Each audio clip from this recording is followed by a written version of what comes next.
ದೇವರ ನಾಮಕ್ಕೆ ಸ್ತೋತ್ರವಾಗಲಿ. ಪ್ರೀತಿಯ ಸಹೋದರ ಮತ್ತು ಸಹೋದರಿಯರೇ, ನಮ್ಮ ಜೀವನದಲ್ಲಿ ನಾವು ಪ್ರೀತಿ ಮಾಡುತ್ತಿರುವ ನಮ್ಮ ತಂದೆ ತಾಯಿಗೆ, ನಮ್ಮ ನಮ್ಮ ನಮ್ಮ ಸಹೋದರ ಸಹೋದರಿಯರಿಗೆ, ನಮ್ಮ ನಮ್ಮ ನಮ್ಮ ನಮ್ಮ ಮಿತ್ರರಿಗೆ, ನಮ್ಮ ನೆರೆಯವರಿಗೆ ರೋಗಗಳು ಬರುತ್ತಿರುವಾಗ,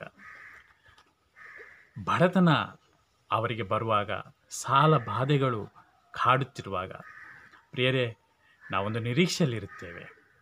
ದೇವ ಒಂದು ಅದ್ಭುತವನ್ನು ಮಾಡು ಎಂಬ ನಿರೀಕ್ಷೆ, ದೇವ ಆಶೀರ್ವದಿಸು ಎಂಬ ನಿರೀಕ್ಷೆ, ದೇವ ಸ್ವಸ್ಥಪಡಿಸು ಎಂಬ ನಿರೀಕ್ಷೆ.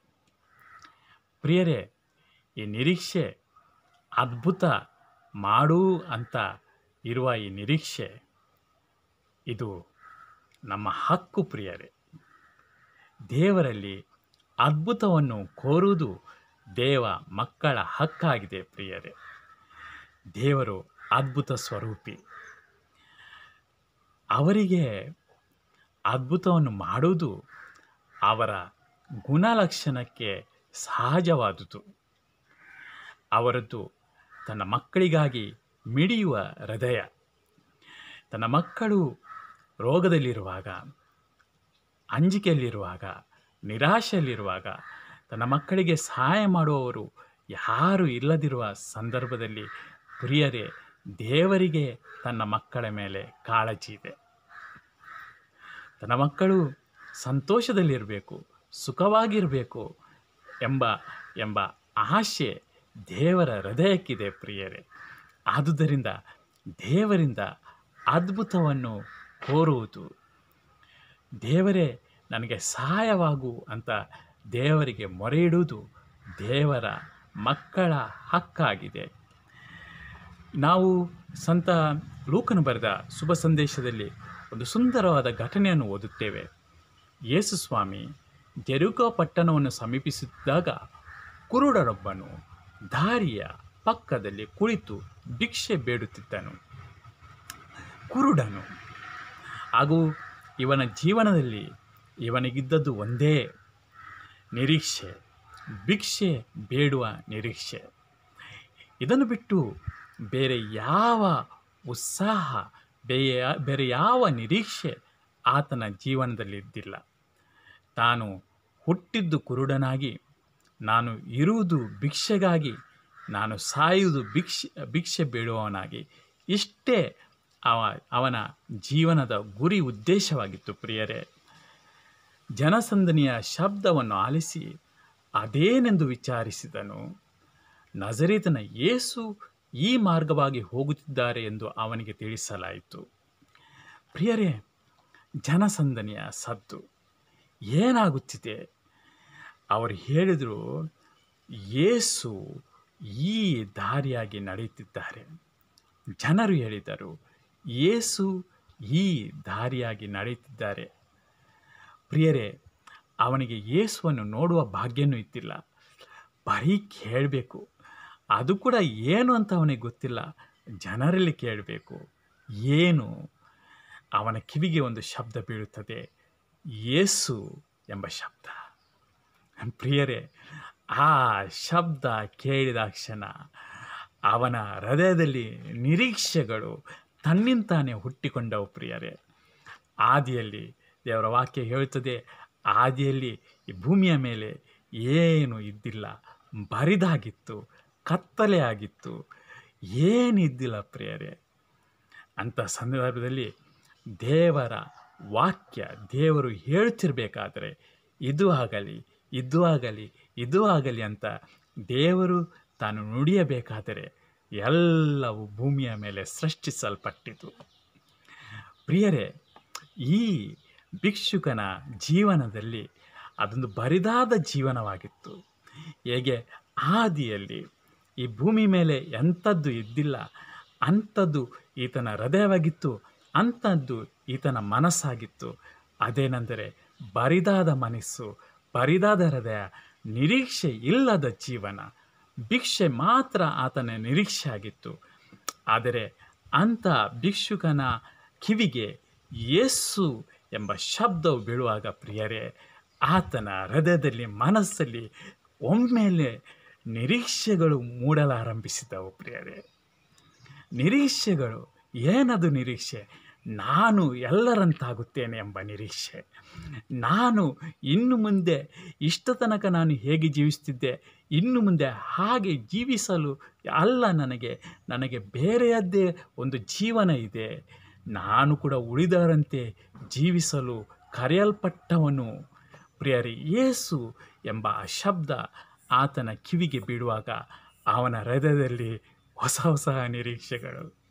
ದೇವರ ವಾಕ್ಯ ತಾನೇ ಹೇಳುತ್ತದೆ, ಮರುಭೂಮಿಯಲ್ಲಿ ನಾನು ನದಿಗಳನ್ನು ಹರಿಸುವೆನು, ಮರುಭೂಮಿಯಲ್ಲಿ ನಾನು ಅರಣ್ಯದಲ್ಲಿ ಮಾರ್ಗಗಳನ್ನು. ಪ್ರಿಯರೇ, ಇದೇ ನಮ್ಮ ಬರಿದಾದ ಜೀವನದಲ್ಲಿ, ನಮ್ಮ ರೋಗದಿಂದ, ಸಾಲಗಳಿಂದ, ಬಡತನಗಳಿಂದ, ಮುರಿದು ಬಿದ್ದ ಸಂಬಂಧಗಳಿಂದ, ಪಾಪಗಳಿಂದ ಪ್ರಿಯರೇ ಬರುಡಾದ ಈ ಹೃದಯದಲ್ಲಿ ಯೇಸು ಎಂಬ ನಾಮ, ಯೇಸು ಎಂಬ ಶುಭ ಸಂದೇಶವನ್ನು ನಾವು ಕೇಳ್ತಿರ್ಬೇಕಾದ್ರೆ ಅಲ್ಲಿ ನಿರೀಕ್ಷೆಗಳು ಮೂಡುತ್ತವೆ. ಪ್ರಿಯರೇ,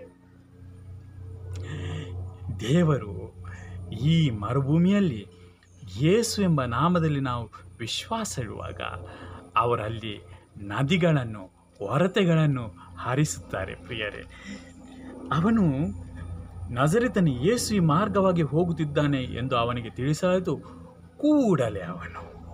ಕೂಡಲೇ ಯೇಸು ಎಂಬ ಹೆಸರನ್ನು ಕೇಳಿದ ಕೂಡಲೇ ಅವನು, ದಾವೀದ ಕುಲಪುತ್ರರೇ, ನನಗೆ ದಯ ತೋರಿ ಎಂದು ಗಟ್ಟಿಯಾಗಿ ಕೂಗಿಕೊಂಡನು. ಕಣ್ಣು ಇಲ್ಲದಿದ್ದರೆ ಏನಾಯಿತು? ದೇವರು ಬಾಯಿ ಕೊಟ್ಟಿದ್ದಾನಲ್ಲ. ಕಣ್ಣು ಇಲ್ಲದಿದ್ದರೆ ಏನಾಯಿತು? ಆ ಮಾರ್ಗವಾಗಿ ನಡೀತಿರುವ ಯೇಸುವನ್ನು ನೋಡಲು ಕಣ್ಣು ಇಲ್ಲದಿದ್ದರೆ ಏನಾಯಿತು? ಆ ಯೇಸುವನ್ನು ಕರೆಯಲು ದೇವರು ಬಾಯಿಯನ್ನು ಕೊಟ್ಟಿದ್ದಾನಲ್ಲ. ಪ್ರಿಯರೇ, ಕೊಟ್ಟ ಬಾಯಿಯಲ್ಲಿ ಅವನು ಗಟ್ಟಿಯಾಗಿ, ದಾವೀದ ಕುಲಪುತ್ರರೇ, ನನಗೆ ದಯ ತೋರಿ. ಪ್ರಿಯರೇ, ನಮ್ಮಲ್ಲಿ ಒಂದು ಆಶೀರ್ವಾದದ ಕೊರತಿದ್ದಿರಬಹುದು, ಆದರೆ ಬೇರೆ ಆಶೀರ್ವಾದಗಳು ದೇವರು ನಮಗೆ ಕರುಣಿಸಿದ್ದಾರಲ್ಲ, ಆ ಆಶೀರ್ವಾದಗಳಿಗೆ, ದೇವರು ಕೊಟ್ಟಿರುವ ಆ ಆಶೀರ್ವಾದಕ್ಕಾಗಿ ದೇವರಿಗೆ ಯೇಸುವಿನ ನಾಮದಲ್ಲಿ ಸ್ತುತಿ ಸ್ತೋತ್ರಗಳನ್ನು ಸಲ್ಲಿಸುತ್ತಾ ದೇವ ಅಂತ ನಾವು ಮೊರೆ ಇಡಬೇಕಾದರೆ, ಈತನು ಮಾಡಿದ್ದು ಅಷ್ಟೇ. ಯೇಸು ನಡೀತಿರ್ಬೇಕಾದರೆ ತನಗೆ ಕಣ್ಣು ಇಲ್ಲ ಅಂತ ಕೊರಗಿ ಸಸುಪ್ಪಗಾಗಿ ಅಲ್ಲಿ ಕೂತಿಲ್ಲ. ಪ್ರಿಯರೇ, ಬದಲಾಗಿ ದೇವರು ಕೊಟ್ಟ ಬಾಯಿಯನ್ನು ಬಳಸಿಕೊಂಡು ಆ ಬಾಯಿಯ ಮೂಲಕವಾಗಿ ಯೇಸುವೆ, ದಾವೀದ ಪುತ್ರರೇ, ನನ್ನ ಮೇಲೆ ಕರುಣೆ ತೋರಿ ಎಂದು ಗಟ್ಟಿಯಾಗಿ ಕೂಗಿಕೊಂಡನು. ಮುಂದೆ ಹೋಗುತ್ತಿದ್ದವರು, ಕೆಲವು ಶುಭ ಸಂದೇಶದಲ್ಲಿ ಶಿಷ್ಯರು ಅಂತ ಕೂಡ ನಮೂದಿಸಲ್ಪಟ್ಟಿದೆ. ಶಿಷ್ಯರು, ಮುಂದೆ ಹೋಗುತ್ತಿದ್ದವರು, ಚೆನ್ನಾಗಿದ್ದವರು, ಕಣ್ಣಿದ್ದವರು, ಬಾಯಿದ್ದವರು, ಕಿವಿ ಇದ್ದವರು, ಅಧಿಕಾರ ಇದ್ದವರು, ಯೇಸುವಿನ ಸಂಗಡ ಇದ್ದವರು, ಅವರೆಲ್ಲರೂ ಸುಮ್ಮನಿರು ಎಂದು ಅವನನ್ನು ಗದರಿಸಿದರು. ಪ್ರಿಯರೇ, ಅವರ ಲೆಕ್ಕದಲ್ಲೂ ಕೂಡ ಅಷ್ಟೇ. ಇವನು ಬರೀ ಭಿಕ್ಷೆ ಬೇಡಲು ಇರುವವನು, ಇವನು ಕುರುಡನು, ಇವನ ಜೀವನದಲ್ಲಿ ಇನ್ನೇನೂ ಆಗಲಿಕ್ಕೆ ಇಲ್ಲ, ಇವನು ಕುರುಡನಾಗಿಯೇ ಹುಟ್ಟಿದವನು, ಕುರುಡನಾಗಿಯೇ ಬದುಕಲಿಕ್ಕೆ ಇರುವವನು, ಕುರುಡನಾಗಿಯೇ ಇವನು ಹೊಂಡಕ್ಕೆ ಹೋಗುವವನು. ಅವರ ನಿರೀಕ್ಷೆ ಕೂಡ ಅಷ್ಟೇ ಆಗಿತ್ತು. ಪ್ರಿಯರೇ, ಅಷ್ಟೇ ಅವರು ಕೂಡ ಯೋಚನೆ ಮಾಡಿತ್ತು. ಅವನಾದರೂ ದಾವೀದ ಕುಲಪುತ್ರರೇ. ಪ್ರಿಯರೇ, ಕಣ್ಣು ಇದ್ದವರಿಗೆ ಯೇಸುವಿನ ಶಕ್ತಿ ಏನೆಂಬುದು ಅವರಿಗೆ ಗೊತ್ತಿರಲಿಲ್ಲ. ಪ್ರಿಯರೇ, ಅವರು ಕಣ್ಣಿದ್ದು ಕುರುಡರಾಗಿದ್ದರು, ಆದರೆ ಈತ ಕುರುಡನಾಗಿದ್ದರು, ಕಣ್ಣಿದ್ದವನಾಗಿದ್ದ. ಪ್ರಿಯರೇ, ಅವನು ಇನ್ನಷ್ಟು ಗಟ್ಟಿಯಾಗಿ, ದಾವೀದ ಕುಲಪುತ್ರನಾಗಿ ದಯ ತೋರಿ ಎಂದು ಮತ್ತಷ್ಟು ಗಟ್ಟಿಯಾಗಿ ಕೂಗಿಕೊಂಡನು. ಇದನ್ನು ಕೇಳಿ ಯೇಸು ಅಲ್ಲೇ ನಿಂತು ಅವನನ್ನು ತಮ್ಮ ಬಳಿ ಕರೆತರುವಂತೆ ಅಪ್ಪಣೆ ಮಾಡಿದರು. ಪ್ರಿಯರೇ, ಕೂಗುತ್ತಿರುವವರ ಮೊರೆಯನ್ನು ಕೇಳುವ ದೇವನು ನಮ್ಮ ತಂದೆ. ಕೂಗುತ್ತಿರುವವರ ಮೊರೆಯನ್ನು ಕೇಳುವವರು ನಮ್ಮ ಯೇಸು. ಪ್ರಿಯರೇ, ಅದು ನಮ್ಮ ದೇವರ ಗುಣ. ಕೂಗುತ್ತಿರುವವರ ಮೊರೆಯನ್ನು ಕೇಳುವ ಆ ಹೃದಯ, ಆ ಮನಸ್ಸು ದೇವರದ್ದು, ಯೇಸುವಿದ್ದು, ಪವಿತ್ರಾತ್ಮರದ್ದು. ಪ್ರಿಯರೇ, ನಾವು ದೇವರಿಗೆ ಕರೆಯುವಾಗ, ದೇವ ಅಂತ ಕರೆಯುವಾಗ ದೇವರು ನಿಲ್ಲುತ್ತಾರೆ ನನ್ನ ಬಳಿ. ನನ್ನ ಬಳಿ ಬಾ. ಉಳಿದವರಿಗೆ ಹೇಳ್ತಾರೆ, ನನ್ನ ಬಳಿ ಅವರನ್ನು ಕರೆತನ್ನಿ ಅಂತ ಅಪ್ಪನೆ ಮಾಡಿದರು. ಆರ್ಡರ್, ಅಪ್ಪನೆ, ತನ್ನ ದೈವಿ ಅಥಾರಿಟಿ, ತನ್ನ ತನ್ನ ತನ್ನ ತನ್ನ ದೈವಿಕ ಅಥಾರಿಟಿಗೆ ಕನ್ನಡದಲ್ಲಿ ಏನು ಹೇಳ್ತಾರೆ, ಮರೆತು ಹೋಯಿತು. ಆ ದೈವಿಕ ಅಥಾರಿಟಿ, ಡಿವೈನ್ ಅಥಾರಿಟಿ, ಆ ಅಥಾರಿಟಿಯ ಮೂಲಕ ಹೇಳ್ತಾರೆ, ಯೇಸು ಕರೆತನ್ನಿ ನನ್ನ ಬಳಿ. ಅಪ್ಪನೆ ಮಾಡಿದರು. ಆ ಅಧಿಕಾರದಿಂದ, ದೈವಿ ಅಧಿಕಾರದಿಂದ ಅಪ್ಪನೆ ಮಾಡಿದರು. ನನ್ನ ಬಳಿ ಕರೆತಂದು ಅವನ ಹತ್ತಿರಕ್ಕೆ ಬಂದಾಗ, ನನ್ನಿಂದ ನಿನಗೇನಾಗಬೇಕು ಎಂದು ಪ್ರಾರ್ಥಿಸಿದನು. ಸ್ವಾಮಿ ನನಗೆ ಕಣ್ಣು ಎಂದು ಕೇಳಲು ಅವನು, ಸ್ವಾಮಿ ನನಗೆ ಕಣ್ಣು ಕಾಣುವಂತೆ ಮಾಡಿ ಎಂದು ಪ್ರಾರ್ಥಿಸಿದನು. ಪ್ರಿಯರೇ, ಕಣ್ಣು ಕಾಣದವನು ಕಣ್ಣು ಕಾಣುವಂತೆ ಮಾಡಿ ಅಂತ ಹೇಳೋದು ಅದು ಸುಮ್ಮನೆ ಪ್ರಾರ್ಥನೆ ಅಲ್ಲ, ಅದೊಂದು ಅದ್ಭುತವನ್ನು ನಿರೀಕ್ಷಿಸುವ ಪ್ರಾರ್ಥನೆ. ಪ್ರಿಯರೇ, ನಾವು ಎಂಥ ಸ್ಥಿತಿಯಲ್ಲಿದ್ದರೂ ದೇವರಿಂದ ಅದ್ಭುತವನ್ನು ನಿರೀಕ್ಷಿಸುವುದಲ್ಲಿ ತಪ್ಪಿಲ್ಲ. ಪ್ರಿಯರೇ, ಎಂಥ ಪರಿಸ್ಥಿತಿಯಲ್ಲಿದ್ದರೂ ಆ ಪರಿಸ್ಥಿತಿಯಿಂದ ನನ್ನನ್ನು ಎಬ್ಬಿಸು ಎಂಬುದಾಗಿ ದೇವರಲ್ಲಿ ಪ್ರಾರ್ಥನೆ ಮಾಡುವುದರಲ್ಲಿ ತಪ್ಪಿಲ್ಲ. ಪ್ರಿಯರೇ, ಆ ಪ್ರಾರ್ಥನೆಯನ್ನು ಕೇಳಿ ಅಲ್ಲೇ ನಿಲ್ಲುವ ದೇವನೊಬ್ಬನಿದ್ದಾನೆ. ನನ್ನ ಬಳಿ, ನನ್ನ ಎದುರುಗಡೆ ನಿಲ್ಲುವ ದೇವನು, ನಿನಗೇನಾಗಬೇಕು ಮಗು, ಯಾಕೆ ಕೂಗುತ್ತಿದ್ದೀಯಾ, ಯಾಕೆ ಬಳಲುತ್ತಿದ್ದೀಯಾ, ನಾನು ಇದ್ದೇನಲ್ಲ ಅಂತ ಹೇಳುವ ದೇವರು. ಪ್ರಿಯರೇ, ಅವರು ನಮ್ಮ ದೇವರು, ಅವರು ನಮ್ಮ ತಂದೆ, ಅವರು ನಾವು ಆರಾಧಿಸುವ ಯೇಸು ಪವಿತ್ರಾತ್ಮರು ಅವರಾಗಿದ್ದಾರೆ. ಇದು ನಾವು ನಂಬುವ ದೇವರ ಗುಣಲಕ್ಷಣವಾಗಿದೆ. ಪ್ರಿಯರೇ, ನಾವು ಇನ್ನೊಂದು ಸುಂದರವಾದ ಘಟನೆಯನ್ನು ಓದುತ್ತೇವೆ. ಮತ್ತೇನು ಬರೆದ ಶುಭ ಸಂದೇಶ ಅಧ್ಯಾಯ 15 ವಾಕ್ಯ 29ರಿಂದ. ಯೇಸು ಸ್ವಾಮಿ ಆ ಸ್ಥಳವನ್ನು ಬಿಟ್ಟು ಗಲಿಲಾಯ ಸರೋವರದ ತೀರದಲ್ಲೇ ನಡೆದು ಒಂದು ಗುಡ್ಡವನ್ನು ಹತ್ತಿ ಅಲ್ಲಿ ಕುಳಿತುಕೊಂಡರು. ಜನರು ಗುಂಪು ಗುಂಪಾಗಿ ಅಲ್ಲಿಗೆ ಬಂದರು. ಕುಂಟರು, ಕುರುಡರು, ಮೂಕರು, ಅಂಗವಿಕಲರು ಮುಂತಾದ ಅನೇಕರನ್ನು ತಮ್ಮೊಡನೆ ಕರೆತಂದು ಯೇಸುವಿನ ಪಾದ ಸನ್ನಿಧಿಯಲ್ಲಿ ಬಿಟ್ಟರು. ಯೇಸು ಅವರನ್ನು ಗುಣಪಡಿಸಿದರು. ಪ್ರಿಯರೇ, ಜನರು ಗುಂಪು ಗುಂಪಾಗಿ ಬರ್ತಿದ್ದಾರೆ. ಯಾತಕ್ಕಾಗಿ? ಒಂದು ಅದ್ಭುತಕ್ಕಾಗಿ. ಯಾರನ್ನು ಕರೆದಿದ್ದಾರೆ? ಕುಂಟರನ್ನು, ಕುರುಡರನ್ನು, ಮೂಕರನ್ನು, ನಾನಾ ಥರದ ಬಂಧನಗಳಿಗೆ ಸಿಲುಕಿದ ವ್ಯಕ್ತಿಗಳನ್ನು, ದೆವ್ವ ಬಾಧೆಯಿಂದ ಬಳಲುತ್ತಿರುವವರನ್ನು ಬಂದು ಯೇಸುವಿನ ಪಾದ ಸನ್ನಿಧಿಯಲ್ಲಿ ಇರುತ್ತಾರೆ. ಹಾಗೂ ಯೇಸು ಅವರೆಲ್ಲರನ್ನು ಗುಣಪಡಿಸುತ್ತಾರೆ. ಪ್ರಿಯರೇ, ಏನು ನಿರೀಕ್ಷಿಸಿದ್ದರು ಈ ಜನರು? ಗುಂಪು ಗುಂಪಾಗಿ ಬಂದು ರೋಗಿಗಳನ್ನು ಯೇಸುವಿನ ಪಾದದ ಬಳಿಯಲ್ಲಿ ಬಿಟ್ಟ ಜನರು ಯೇಸುವಿಂದ ನಿರೀಕ್ಷಿಸಿದ್ದು ಏನು? ಅದ್ಭುತವನ್ನು. ಪ್ರಿಯರೇ, ಸಾಕಷ್ಟು ಸಾರಿ ನಾವು ಕೆಲವರು ಹೀಗೆ ಬೋಧಿಸುವುದನ್ನು, ಹೀಗೆ ಹೇಳುವುದನ್ನು ಕೇಳುತ್ತೇವೆ. ದೇವಸೇವಕರು ಏನೆಂದರೆ, ನಾವು ಅದ್ಭುತಗಳನ್ನು ಕೋರುವ ಜನತೆ ಆಗಬಾರದು, ನಾವು ಅದ್ಭುತಗಳನ್ನು ಬೇಡುವವರಾಗಬಾರದು, ಅದು ನಮ್ಮ ಅಲ್ಪವಿಶ್ವಾಸದ ಸಂಕೇತ ಎಂಬಂತಾಗಿ ಹೇಳುವ ಮಾತುಗಳನ್ನು ನಾವು ಕೇಳುತ್ತೇವೆ. ತಪ್ಪಾದ ಬೋಧನೆ. ಪ್ರಿಯರೇ, ಅದ್ಭುತಗಳನ್ನು ಕೋರುವುದು ದೇವರ ಮಕ್ಕಳ ಹಕ್ಕು. ಹಾಗೂ ದೇವರ ಮಕ್ಕಳು ದೇವರಿಂದ ಅದ್ಭುತಗಳನ್ನೇ ಕೋರಬೇಕು. We live by miracles. ದೇವರು ಇದ್ದಾರೆ ಅಂದರೆ ಅಲ್ಲಿ ಅದ್ಭುತಗಳು ನಡೆಯಲೇಬೇಕು. ಪ್ರಿಯರೇ, ದೇವರ ಗುಣ ಅದು. ಅದ್ಭುತಗಳನ್ನು ಮಾಡುವುದು ದೇವರ ಗುಣ. ಪ್ರಿಯರೇ, ಯೇಸು ಸ್ವಾಮಿ ಜನರು ಕಷ್ಟದಲ್ಲಿ, ಸಂಕಟದಲ್ಲಿ ಇದ್ದು, ಕಣ್ಣೀರಲ್ಲಿ, ವೇದನೆಯಲ್ಲಿ ಯೇಸುವಲ್ಲಿ ಪ್ರಾರ್ಥನೆ ಮಾಡುತ್ತಿರಲು ಯಾರಿಗೂ ಅವರು ಗದರಿಸಿಲ್ಲ. ಪ್ರಿಯರೇ, ಎಲ್ಲರಿಗೂ ಅದ್ಭುತವನ್ನು ಮಾಡಿದರು. ಅವರು ಸಿಟ್ಟುಗೊಂಡದ್ದು ಅದ್ಭುತ ಕೇಳುವ ಜನರ ಮೇಲೆ ಅಲ್ಲ. ಅವರು ಸಿಟ್ಟುಗೊಂಡದ್ದು ಫರಿಸಾಯರು ಅದ್ಭುತವನ್ನು ಕೇಳಿದ್ದು, ಅದು ದೇವ ನನಗೆ ನೆರವಾಗು ಎಂಬ ಆ ಹೃದಯದಿಂದಲ್ಲ, ಬದಲಾಗಿ ಯೇಸುವನ್ನು ಪರೀಕ್ಷೆ ಮಾಡುವ ದೃಷ್ಟಿಯಲ್ಲಿ, ಆತನನ್ನು ಒಂಥರ ಮೂದಲಿಸುವ ಧಾಟಿಯಲ್ಲಿ, ನೀನು ದೇವಪುತ್ರನೋ, ಭಾರಿ ದೊಡ್ಡವನೋ, ನೋಡೋ ಇದನ್ನು ಮಾಡು ಅದನ್ನು ಮಾಡು ಎಂಬ ಧಾಟಿಯಲ್ಲಿ ಫರಿಸಾಯರು ಯೇಸುವಲ್ಲಿ ಅದ್ಭುತವನ್ನು ಕೋರಿದಾಗ ಅವರ ಆ ಮನಸ್ಥಿತಿಗೆ, ಆ ರೋಗಗ್ರಸ್ತ ಮನಸ್ಥಿತಿಗೆ ಯೇಸು ಮನನೊಂದು ಅವರಿಗೆ ಗದರಿಸಿದರು ಪ್ರಿಯರೇ. ಬದಲಾಗಿ ಸಂಕಟದಲ್ಲಿರುವವನು, ಅವನು ಫರಿಸಾಯನೇ ಆಗಲಿ, ಅವನು ಸುಂಕದವನೇ ಆಗಲಿ, ಯಹೂದ್ಯನೇ ಆಗಲಿ, ಅವನು ಅನ್ಯ ಕುಲಕ್ಕೆ ಸೇರಿದವನೇ ಆಗಲಿ, ಯಾರೇ ಅವನಾಗಲಿ, ಸಂಕಟಕ್ಕೆ ಒಳಗಾದ ವ್ಯಕ್ತಿ ದೇವಾ ನನಗೆ ಸಹಾಯ ಮಾಡು ಎಂದು ಅಂಗಲಾಚುವಾಗ ಅಂತಹ ಮೊರೆಯಲ್ಲಿ ಯೇಸು ಎಂದೂ ಕೂಡ ನೊಂದುಕೊಂಡಿಲ್ಲ ಪ್ರಿಯರೇ.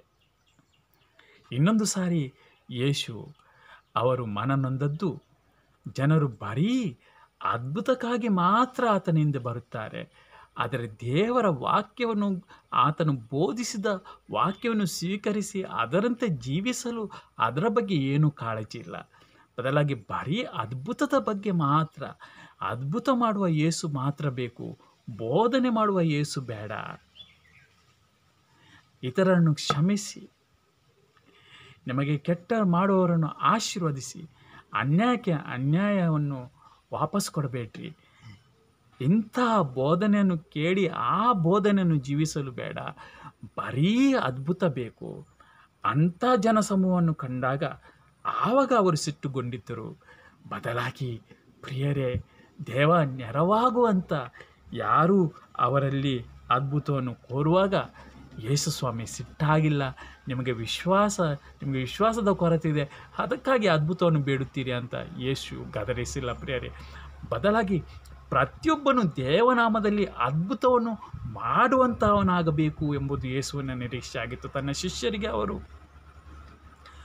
ದೆವ್ವ ಬಿಡಿಸುವ ಹಾಗೂ ರೋಗವನ್ನು ಸ್ವಸ್ಥ ಮಾಡುವ ವರದಾನದಿಂದ ಅಭಿಷೇಕಿಸಿ ಅವರನ್ನು ಕಳಿಸಿದ್ದರು ಪ್ರಿಯರೇ.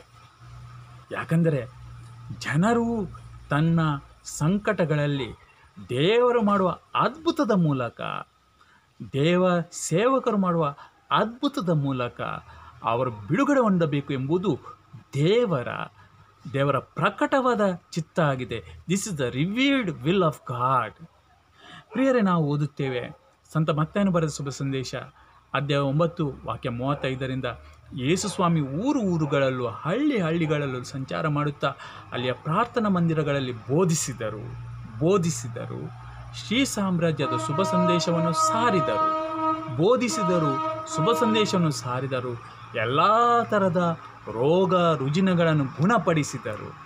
ಪ್ರಿಯರೇ, ದೇವಪುತ್ರನಾದ ಯೇಸು ಬರೀ ಬೋಧಕನಲ್ಲ, ಬರೀ ಪ್ರಚಾರಕನಲ್ಲ, ಅಷ್ಟು ಮಾತ್ರ ಅಲ್ಲ ಪ್ರಿಯರೇ, ಅವನು ಬೋಧಕನೂ ಹೌದು, ಅವನು ಅದ್ಭುತ ಮಾಡುವವನು ಹೌದು. ಇದು ಎರಡೂ ಅಲ್ಲಿ ನಡೆಯಿತು ಪ್ರಿಯರೇ. ಬೋಧಿಸಿದರು, ಗುಣಪಡಿಸಿದರು. ಯೇಸುವಿನ ಆ ಶುಶ್ರೂಷೆ ಮಿನಿಸ್ಟ್ರಿ ಬರೀ ಬೋಧಿಸುವ ಮಿನಿಸ್ಟ್ರಿ ಮಾತ್ರ ಅಲ್ಲ ಪ್ರಿಯರೇ, ಗುಣಪಡಿಸುವ ಮಿನಿಸ್ಟ್ರಿ ಕೂಡ ಅದಾಗಿದೆ. ರೋಗ ರುಜಿನಗಳನ್ನು ಗುಣಪಡಿಸಿದರು. ಅದ್ಭುತ ಮಾಡುವುದು ಯೇಸುವಿಗೆ ಸಹಜವಾದುದು. It is the intrinsic quality of Jesus. ಯೇಸು ಎಂಬುದೇ ಅದ್ಭುತ ಮಾಡುವವನು. ಆ ಜನಸಮೂಹವನ್ನು ಕಂಡಾಗ ಅವರ ಮನ ಕರಗಿತು. ಯಾಕಂದರೆ ಕುರುಬನಿಲ್ಲದೆ ಕುರುಗಳಂತೆ ಅವರು ತೊಳಲಿದ್ದರು ಹಾಗೂ ಬಾಳಲಿದ್ದರು. ಆದ್ದರಿಂದ ಯೇಸು ತಮ್ಮ ಶಿಷ್ಯರಿಗೆ, ಬೆಳೆಯೇನು ಹೇರಳ, ಕೊಯ್ಲುಗಾರರು ವಿರಳ, ಈ ಕಾರಣ ತನ್ನ ಕೊಯ್ಲಿಗೆ ಆಳುಗಳನ್ನು ಕಳುಹಿಸುವಂತೆ ಬೆಳೆಯ ಯಜಮಾನನನ್ನು ಪ್ರಾರ್ಥಿಸಿರಿ ಎಂದರು. ಪ್ರಿಯರೇ, ಜನರ ಸಂಕಟವನ್ನು ಕಂಡಾಗ ಯೇಸುವಿನ ಮನ ಮೊರಗಿತು. ಸಾಕಾಗುವುದಿಲ್ಲ, 12 ಮಂದಿ ಶಿಷ್ಯರು ಸಾಕಾಗುವುದಿಲ್ಲ, ತಾನು ಆರಿಸಿದ 72 ಮಂದಿ ಸಾಕಾಗುವುದಿಲ್ಲ, ಇನ್ನೂ ಬೇಕು. ಪ್ರಿಯರೇ, ತಂದೆಯಲ್ಲಿ ಪ್ರಾರ್ಥಿಸಿ. ಏನಂತ ಪ್ರಾರ್ಥಿಸಿ? ಈ ಜನರಿಗೆ ನೆರವಾಗುವವರು, ಈ ಜನರಿಗೆ ಶುಭ ಸಂದೇಶವನ್ನು ಬೋಧಿಸುವವರು ಮಾತ್ರವಲ್ಲ, ದೇವ ನಾಮದಲ್ಲಿ ಅದ್ಭುತಗಳನ್ನು ಎಸಗಿ ಇವರನ್ನು ಮುಕ್ತಿ ಕೊಡುವವರು ಕಳಿಸುವಂತೆ ಸ್ವರ್ಗದ ತಂದೆಯಲ್ಲಿ ಪ್ರಾರ್ಥಿಸಿ ಎಂಬುದಾಗಿ ಯೇಸು ತನ್ನ ಶಿಷ್ಯರಲ್ಲಿ ಹೇಳಿದರು, ನೀವು ಸಾಕಾಗುವುದಿಲ್ಲ 12 ಮಂದಿ, ಸಾಕಾಗುವುದಿಲ್ಲ. ಮನುಕುಲದ ಸಂಕಟವನ್ನು ನೋಡುವಾಗ ನೀವು 12 ಸಾಕಾಗುವುದಿಲ್ಲ. ನೀವು ಶಿಷ್ಯರನ್ನಾಗಿ ಮಾಡಿರಿ. ನೀವು ಜನರಿಗೆ ನಾನು ನಿಮಗೆ ಕೊಟ್ಟ ಈ ಶಕ್ತಿಯಿಂದ ತುಂಬಿರಿ. ಮಾತ್ರವಲ್ಲ, ನಾನು ಮಾಡಿದಕ್ಕಿಂತ ದೊಡ್ಡ ದೊಡ್ಡ ಅದ್ಭುತಗಳನ್ನು ಮಾಡಿ ಅಂತ ಯೇಸು ತನ್ನ ಶಿಷ್ಯರಿಗೆ ಬೋಧಿಸಿದರು ಪ್ರಿಯರೇ. ಆ ಅಧಿಕಾರವನ್ನು ಕೊಟ್ಟರು ಪ್ರಿಯರೇ. ಆದುದರಿಂದ ಕಷ್ಟದ ಸಮಯದಲ್ಲಿ ದೇವ ನೆರವಾಗುವಂತ ಕೇಳುವುದು ದೇವ ಮಕ್ಕಳ ಹಕ್ಕು. ಹಾಗೂ ಹೀಗೆ ಕೇಳುವುದಲ್ಲಿ ಯೇಸುವಿನ ಮನಸ್ಸು ನೋಯುವುದಿಲ್ಲ, ಬದಲಾಗಿ ಮರುಕೊಳ್ಳ ಯೇಸುವಿನ ಮನ ಮಿಡಿಯುತ್ತದೆ ಪ್ರಿಯರೇ. ಆದ್ದರಿಂದ ಸಂಕಟದ ಸಮಯದಲ್ಲಿ ದೇವರಿಗೆ ಅದ್ಭುತವನ್ನು ಮಾಡುವಂತ ಕೋರಲು ನಾವು ಧೈರ್ಯವುಳ್ಳವರಾಗೋಣ ಪ್ರಿಯರೇ. ಜೊತೆಗೆ ಇನ್ನೊಂದು ನಾವು ನೆನಪಿಟ್ಟುಕೊಳ್ಳಬೇಕು, ಅದೇನೆಂದರೆ ಅದ್ಭುತ ನಡೆದರೆ ಮಾತ್ರ ದೇವರನ್ನ ಪ್ರಾರ್ಥನೆಯನ್ನು ಕೇಳಿದ್ದಾರೆ, ಅದ್ಭುತ ನಡೆದರೆ ಮಾತ್ರ ನಾನು ದೇವರಿಗೆ ಮೆಚ್ಚುಗೆ ಆದವನು, ಅದ್ಭುತ ನಡೆದರೆ ಮಾತ್ರ ದೇವರ ಪ್ರಸನ್ನತೆ ಅಲ್ಲಿ ಇತ್ತು ಎಂಬುದಾಗಿ ಅರ್ಥ ಮಾಡಿಕೊಳ್ಳುವವರು ನಾವು ಆಗಬಾರದು ಪ್ರಿಯರೇ. ಅದ್ಭುತ ಎಂಬುದು ನಾವು ಯೋಚನೆ ಮಾಡಿದ ರೀತಿಯಲ್ಲಿ ಆಗಬೇಕಾಗಿಲ್ಲ. ದೇವ ನನ್ನನ್ನು ಗುಣಪಡಿಸು ಎಂಬುದಾಗಿ ನಾನು ಭಕ್ತಿಯಿಂದ ಪ್ರಾರ್ಥನೆ ಮಾಡಿದ ಮೇಲೆ ನನ್ನ ಜೀವನದಲ್ಲಿ ನಡೆಯುವುದೆಲ್ಲವೂ ಅದು ದೇವರ ಅದ್ಭುತ. ಆ ರೋಗ ಇದ್ದರೂ ಅದು ದೇವರ ಅದ್ಭುತ. ಆ ರೋಗದಲ್ಲೇ ನಾನು ಸತ್ತರೂ ನಾನು ಅದ್ಭುತ. ದೇವ ನನಗೆ ಈ ನನ್ನ ಸಾಲದಿಂದ ಮುಕ್ತಿಗೊಳಿಸುವಂತ ನಾನು ವಿಶ್ವಾಸದಿಂದ ಒಮ್ಮೆ ಪ್ರಾರ್ಥಿಸಿದ ಮೇಲೆ ಆ ಸಾಲದಿಂದ ಮುಕ್ತಿ ತಕ್ಷಣ ಸಿಕ್ಕಿದ್ರೂ ಅದು ಅದ್ಭುತ, 1 ತಿಂಗಳಲ್ಲೂ ಸಿಕ್ಕಿದ್ರು ಅದ್ಭುತ, 10 ವರ್ಷದ ನಂತರ ಸಿಕ್ಕಿದ್ರು ಅದು ಅದ್ಭುತ, ಅಥವಾ ಆ ಸಾಲದ ಸುಳಿಯಲ್ಲೇ ನಾನು ಇದ್ದುಕೊಂಡು ನಾನು ಧೈರ್ಯವಾಗಿ ಬದುಕಲು ನನಗೆ ಸಾಧ್ಯವಾದರೆ ಅದು ಕೂಡ ಅದ್ಭುತ ಪ್ರಿಯರೇ. ಅದ್ಭುತ ಎಂಬುದು ಅದು ನಾವು ನಮ್ಮ ರಕ್ತ ಮಾಂಸದ ಆ ಆಧಾರದ ಮೇಲೆ ಮಾತ್ರ ನಾವು ಗಣನೆಗೆ ತೆಗೆದುಕೊಳ್ಳಬಾರದು. ಆಧ್ಯಾತ್ಮಿಕ ದೃಷ್ಟಿಯಿಂದ ಅದ್ಭುತವನ್ನು ನಾವು ಗಣನೆಗೆ ತೆಗೆದುಕೊಳ್ಳಬೇಕು. ಸಂತ ಪೌಲನು ರೋಮ ಬರೆದವರಿಗೆ ಬರೆದ ಪತ್ರಿಕೆ ಅಧ್ಯಾಯ 8 ವಾಕ್ಯ 31ರಿಂದ ನಾವು ಹೀಗೆಂದು ಓದುತ್ತೇವೆ, ಹೀಗಿರುವಲ್ಲಿ ನಾವು ಏನು ಹೇಳೋಣ? ದೇವರೇ ನಮ್ಮ ಪರ ಇರುವಾಗ ನಮ್ಮನ್ನು ವಿರೋಧಿಸುವವರು ಯಾರು? ದೇವರು ತಮ್ಮ ಸ್ವಂತ ಪುತ್ರನನ್ನೇ ನಮ್ಮೆಲ್ಲರಿಗಾಗಿ ಕೊಡಲು ಹಿಂಜರಿಯಲಿಲ್ಲ. ತಮ್ಮ ಪುತ್ರನನ್ನೇ ಬಲಿದಾನವಾಗಿ ಅರ್ಪಿಸಿದ ದೇವರು ಮತ್ತೇನನ್ನು ತಾನೇ ನಮಗೆ ವರವಾಗಿ ಕೊಡದಿರಲಾರರು? ಪ್ರಿಯರೇ, ಈ ದೇವರ ವಾಕ್ಯದ ಪ್ರಕಾರ ಈ ವಾಕ್ಯದ ಸಾರ ಈಗ ನಾನು ಓದಿದ ಆ ರೋಮಪುರದಲ್ಲಿ ಬರೆದ ಪತ್ರಿಕೆ ಅಧ್ಯಾಯ 8ರ ಆ ಆರಂಭಿಕ ವಾಕ್ಯಗಳ ಸಾರ ಇಷ್ಟ ಆಗಿದೆ. ಅದೇನೆಂದರೆ, ನಾವು ಯೇಸುವನ್ನು ಕಂಡಿದ್ದೇವೆ ಅಂತಾದರೆ ನಮ್ಮ ಜೀವನದಲ್ಲಿ ನಿಜವಾಗಿ ಈಗಲೇ ಅದ್ಭುತ ನಡೆದು ಆಗಿದೆ. ಯೇಸುವನ್ನು ನಾವು ಯಾರು ಅಂತ ಬಲ್ಲವರಾಗಿದ್ದರೆ ನಮ್ಮ ಜೀವನದಲ್ಲಿ ಇಷ್ಟರಲ್ಲಿಯೇ ಅದು ಅದ್ಭುತ ನಡೆದು ಆಗಿದೆ. ಯಾಕೆಂದರೆ ಯೇಸುವನ್ನು ನಮಗಾಗಿ ಕೊಟ್ಟ ದೇವರು ಇನ್ನೇನನ್ನು ತಾನೇ ನಮಗಾಗಿ ಕೊಡದಿರಲಾರರು. ಉಳಿದೆಲ್ಲವೂ ಚಿಕ್ಕದು ಪ್ರಿಯರೇ. ತನ್ನ ಪುತ್ರನ ಪ್ರಾಣವನ್ನೇ ನಮಗಾಗಿ ದಾರಿ ಎರೆದು ಕೊಟ್ಟ ದೇವರು ಆ ಅದ್ಭುತ ಪ್ರಿಯರೇ, ಅದು ಶ್ರೇಷ್ಠವಾದ ಅದ್ಭುತ. ಅದು ಅದ್ಭುತದ ಬೀಜ ಮಂತ್ರ. ಆ ಅದ್ಭುತದಲ್ಲಿ ಉಳಿದೆಲ್ಲ ಅದ್ಭುತಗಳು ಅಡಗಿವೆ ಪ್ರಿಯರೇ. ಆದ್ದರಿಂದ ಯೇಸು ಅಂತ ವಿಶ್ವಾಸದಿಂದ ಕರೆಯುವ ಹೃದಯ, ಅಷ್ಟು ವಿಶ್ವಾಸ ಇಲ್ಲಿ ದೇವ ವಾಕ್ಯದ ಮೂಲಕ ನನ್ನಲ್ಲಿ ಮೂಡಿದೆ ಅಂತಾದರೆ ಅದೇ ದೊಡ್ಡ ಅದ್ಭುತ ಪ್ರಿಯರೇ. ಯಾಕಂದರೆ ಶುಭ ಸಂದೇಶ ನಾವು ಕೇಳಿದ್ದು ದೇವರ ದೊಡ್ಡ ಅದ್ಭುತ ತಾನೇ. ಎಲ್ಲೋ ಜೆರುಸಲೇಮಲ್ಲಿ ನಡೆದ ಈ ಘಟನೆಗಳು, ಎಲ್ಲೋ ಜೆರುಸಲೇಮಿನಲ್ಲಿ ಹುಟ್ಟಿದ ಈ ಯೇಸು, ಎಲ್ಲೋ ಭಾರತದ ಯಾವುದೋ ಮೂಲೆಯ ಹಳ್ಳಿಯಲ್ಲಿ ಇರುವ ನಾವು ಈ ಶುಭ ಸಂದೇಶವನ್ನು ಕೇಳಿಕೊಂಡು ಅದರಲ್ಲಿ ವಿಶ್ವಾಸ ಇಲ್ಲಿ ತನಕ ಆ ಶುಭ ಸಂದೇಶ ಬಂದಿದೆ ಅಂತಾದರೆ ಅದು ಅದ್ಭುತ ತಾನೇ ಪ್ರಿಯರೇ. ನಾವು ಯೇಸುವಲ್ಲಿ ವಿಶ್ವಾಸ ಇಡಲು ನಮಗೆ ಸಾಧ್ಯವಾಗಿದೆ ಅಂತಾದಲ್ಲಿ ಅದು ಅದ್ಭುತ ತಾನೇ ಪ್ರಿಯರೇ. ಈ ಅದ್ಭುತವನ್ನು ನಮ್ಮ ಜೀವನದಲ್ಲಿ ನಡೆಸಿಕೊಟ್ಟ ದೇವರು ಎಲ್ಲ ಅದ್ಭುತಗಳನ್ನು ನಮ್ಮ ನಿರೀಕ್ಷೆಗೂ ಮಿಕ್ಕಿ ನೆರವೇರಿಸಲು ಅವರು ಶಕ್ತನಾದ ದೇವರಾಗಿದ್ದಾರೆ. ಪ್ರಾರ್ಥನೆ ಮಾಡೋಣ ಪ್ರಿಯರೇ. ಹಾಲೆಲೂಯಾ ಹಾಲೆಲೂಯಾ ಹಾಲೆಲೂಯಾ ಸ್ತುತಿಸುವೆನು ಹೊಗಳುವೆನು ಕೊಂಡಾಡುವೆನು ನಿನ್ನ ನಾಮವ ಅದ್ಭುತ ಸ್ವರೂಪನು ನೀನು ಅದ್ಭುತ ಎಸಗುವವನು ನಿನಗೆ ಅಸಾಧ್ಯವೆಂಬುದು ಯಾವುದೂ ಇಲ್ಲ ಕಣ್ಣಿಲ್ಲದವರಿಗೆ ಕಣ್ಣು ಕೊಟ್ಟವನು ಕಿವಿ ಇಲ್ಲದವರಿಗೆ ಕಿವಿ ಕೊಟ್ಟವನು ಸತ್ತವರನ್ನು ಎಬ್ಬಿಸಿದವನು ದೆವ್ವ ಬಾಧೆಗಳ ಸಂಕಟಗಳಿಂದ ಬಿಡುಗಡೆ ಕೊಟ್ಟವನು ದೇವ ಹಾಲೆಲೂಯಾ ಸ್ವೀಕರಿಸಿರಿ ನಿಮ್ಮ ಅದ್ಭುತವನ್ನು ಸ್ವೀಕರಿಸಿರಿ ಯೇಸುವನ್ನು ಬಾಳಲ್ಲಿ ರುವಾರನರಿಯ ನಮ್ಮ ನಡುವೆ ನಡೆಯುತ್ತಿದ್ದಾರೆ ಅವರು ಯೇಸುವೆ ಅಂತ ಕರೆಯೋಣ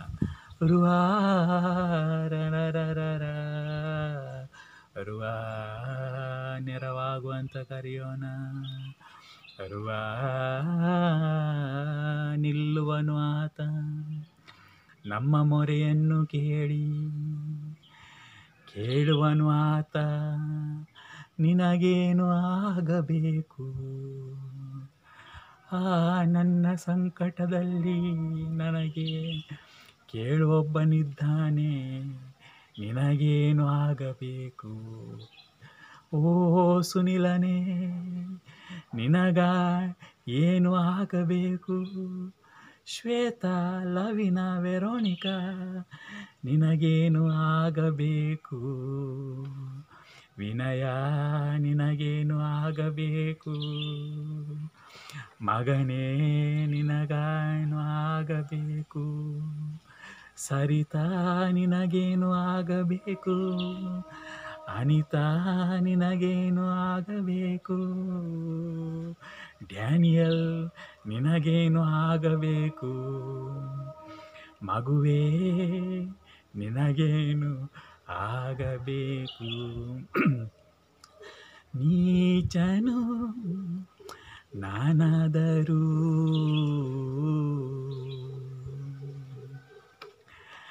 ನೀ ನನಗೆ ಬೇಕೆಂದರೇಸು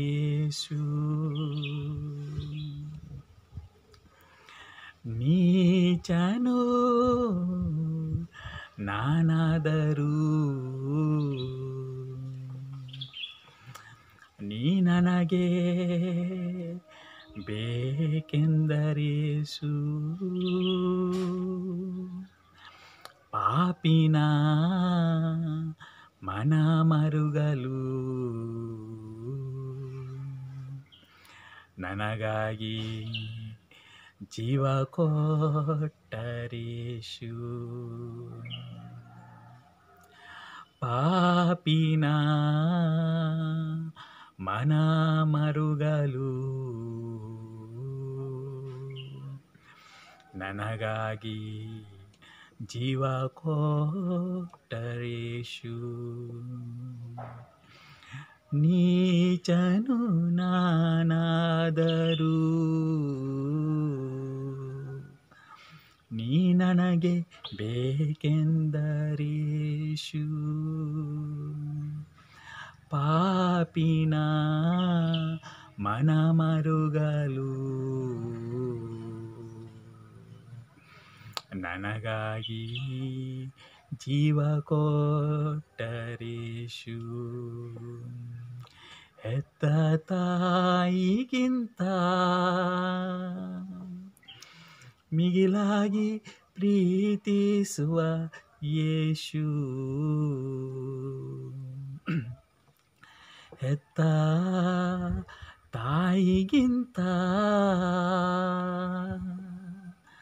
ಮಿಗಿಲಾಗಿ ಪ್ರೀತಿಸುವ ಯೇಸು ನಾ ಮಲಗಲೆಂದು ಜೋಗುಳ ಹಾಡೋ ಯೇಸು. ನಾ ಮಲಗಲೆಂದು ಜೋಗುಳ ಹಾಡುವ ಯೇಸು.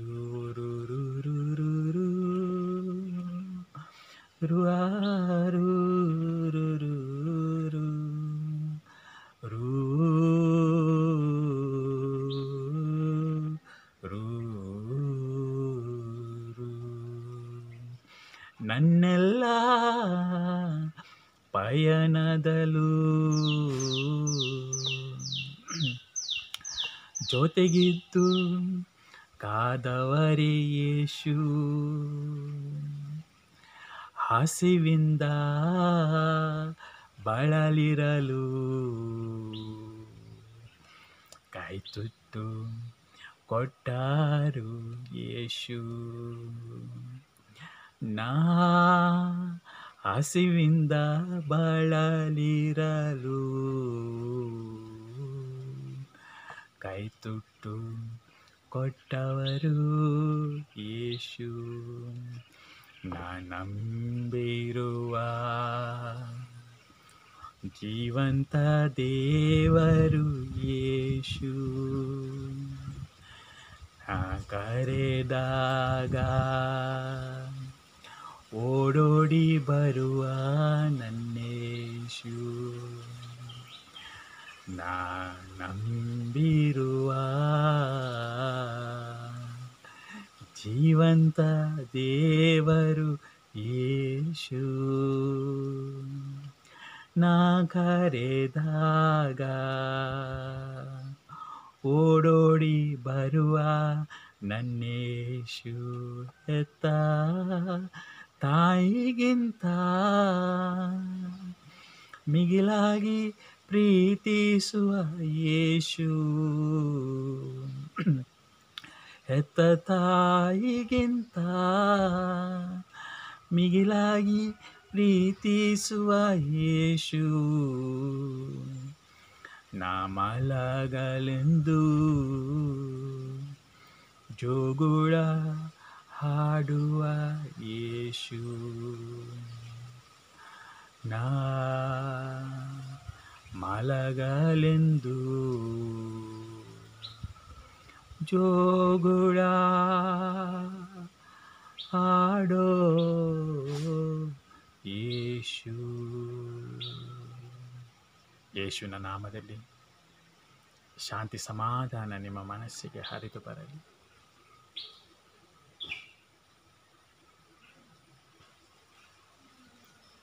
ದಾರಿ ಕಾಣದೆ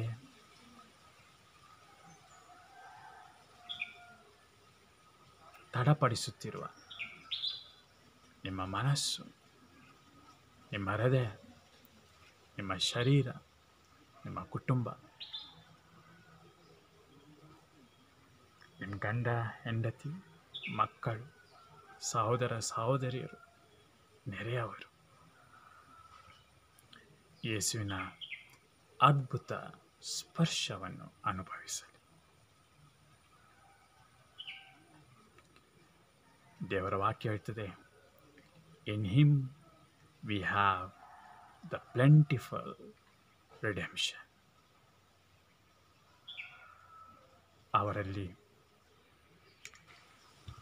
ಅವರಲ್ಲಿ ನಮಗೆ ಭರ್ಪೂರ ಬಿಡುಗಡೆ ಇದೆ.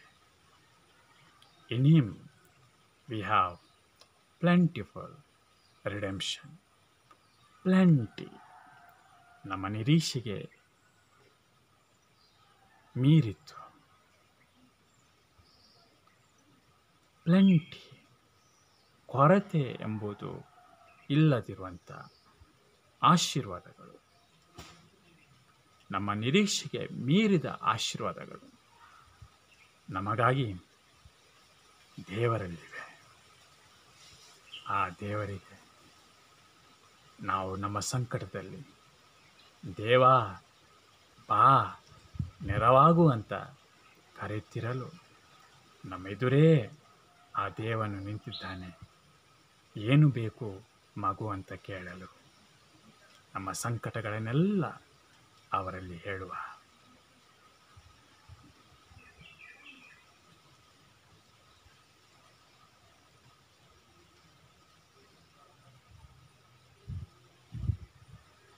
ನಮೋ ಮರಿಯವರ ಪ್ರಸಾದ ಪೂರ್ಣೆ, ಪ್ರಭು ನಿಮ್ಮೊಡನಿದ್ದಾರೆ, ಸ್ತ್ರೀಯಲ್ಲಿ ನೀವು ಧನ್ಯರು ಮತ್ತು ನಿಮ್ಮ ಉದರದ ಫಲವಾದ ಯೇಸು ಧನ್ಯರು.